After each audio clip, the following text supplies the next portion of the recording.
This is a how-to on removing the end panel. So we are basing it on if you wanted to give your kitchen a facelift and just take off your frontals, the cornices and your end panels and just put new fronts on so that you could keep your carcasses, which means you can do your kitchen at a fraction of the cost of what a whole new kitchen would cost. So what you'll find in here is you'll find a couple of screws that will release the end panel.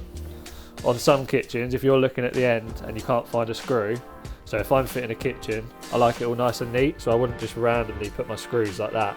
So I'll hide my screws behind this hinge. So if you look in that cupboard and you can't see that there's any screws, just undo these and have a little look behind, because that's where I would put them if I was fitting this kitchen. And then I'd keep one in line at the back there, so you'd have one there, one there. But on this one, you can see they're all exposed. So I'm just going to start releasing those.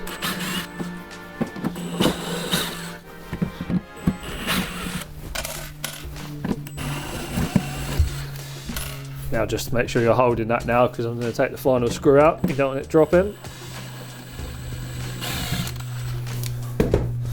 So that now should be released. Probably just in there a little bit with a bit of grime. There you go.